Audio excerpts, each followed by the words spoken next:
is the pre-qualifying 100% of the sellers. Okay? That means that the seller has to have the need to sell.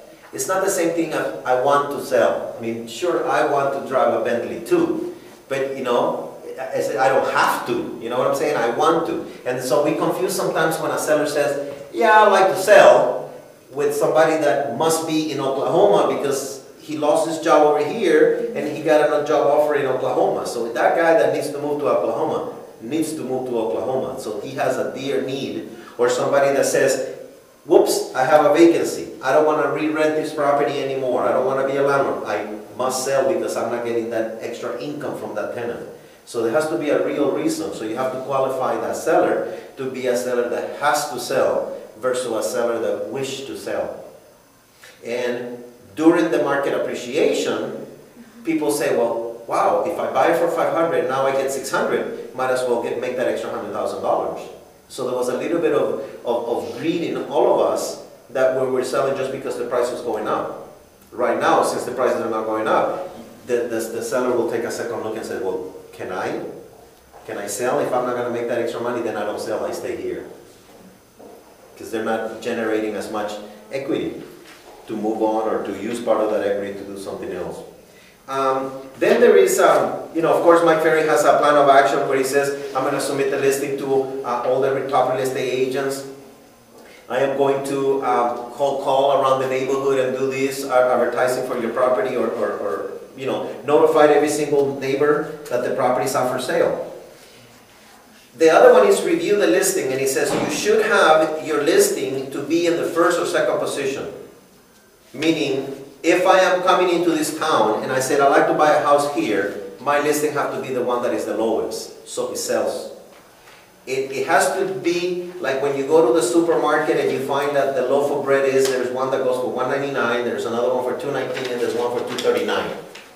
If you go to the supermarket, you will find out that by noon, the $1.99 is gone. And then there is, you know, even though people will go and pick up their own brand, there will be people that will not care about the brand, they'll just pick up the cheapest one.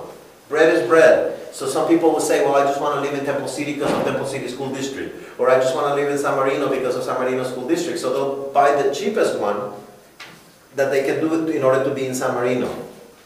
So that will happen. To be always, it says, make sure that your listing is always either on the first or second in price and terms and location. Okay? The next thing that one of the points that he put over here, it says work on extraordinary customer service on every listing. You got to be weekly, you got to be truthful, you got to be upfront communicating between the seller and you regarding about everything. Hey, if the listing doesn't get a phone call, you have to say, hey, no calls, Mr. Seller, what do we do? You know, and communicate that to them. If a listing doesn't get any phone calls on a weekly basis, that means people are passing it by. That there is other choices that they're taking. Because even in the worst market of all, in the worst market when there's still people buying. So why are they buying your house? Because yours is not low enough for those buyers to buy it. Okay? And it says 30 days into every listing, go back, requalify the seller in terms and motivation. And if their motivation has changed, consider this is giving the listing back, you know. If I have a bottom line and I said, Ladell, I will not sell my house below $400,000.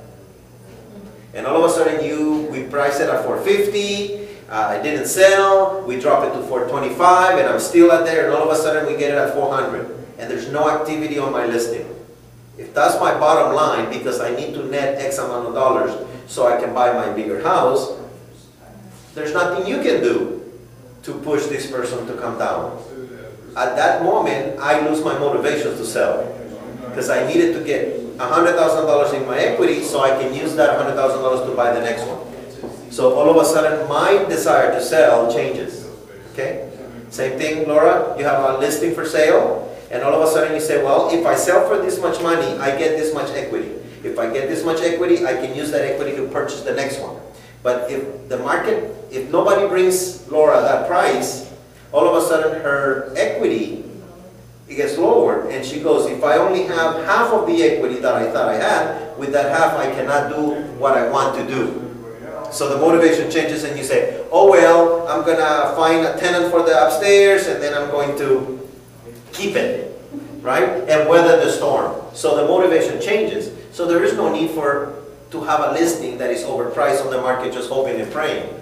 I mean, unless the market changes, which is not happening. You know, the market is not changing for 10 years. Well, we don't know what the cycle may be. You know, the cycle might be 5 years, might be 3. Nobody knows the cycle because cycles have changed. Nobody can predict it. That says within the next 7 years, the real estate market is going to be 20% appreciation again. So the other thing is we need to learn as quickly as possible the seller's net bottom line. You need to kind of know where is your bottom line, and then work quickly in the next 30 to 45 days to get the price, okay? Rather than having the property sit on the market. If the property has been shown to a motivated buyer, consider having the seller write offers to potential buyers.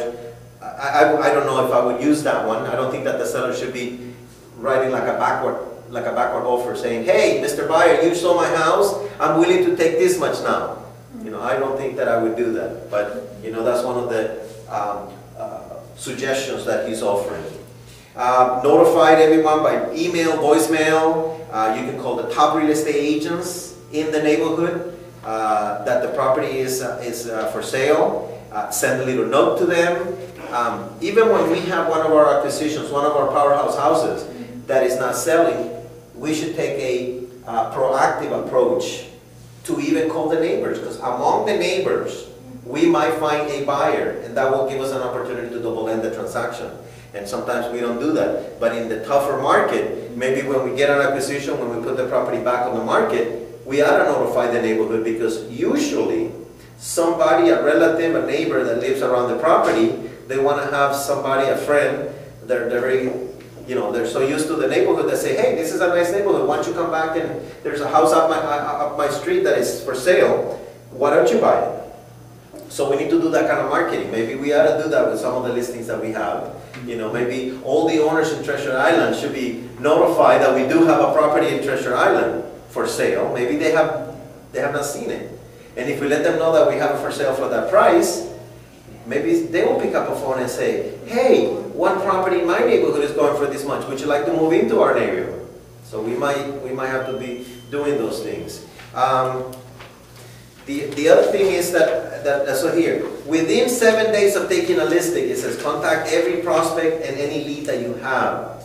This is anybody, let them know. Just what Linda was saying, if she has buyers that inquire about the property on 4th Street, we should have a way of having those buyers notify them about the other properties that we have. You know, whether it's a property in San Gabriel, whether it's a property in La Habra, you know, just let them know that we have it. And there will be a way to contact every prospect that we have to put it into our house. The same thing will be with past clients. If you have a list of all of the people that you have done business with in the past, which you should have, they should be your source of leads.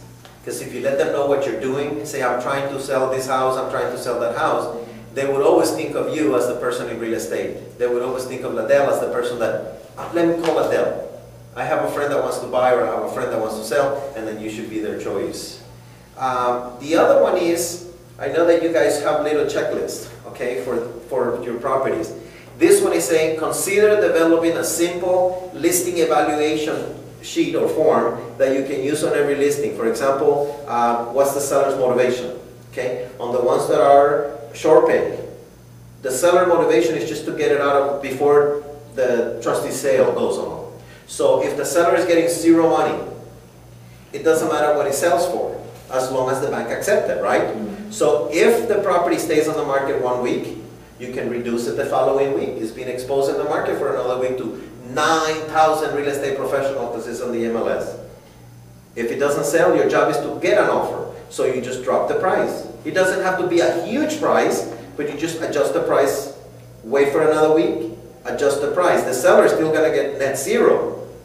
So he should be able, when you take the listing on those short pays, on the listing agreement, maybe worked up a little memo saying price would be reduced on a $5,000 interval but every week.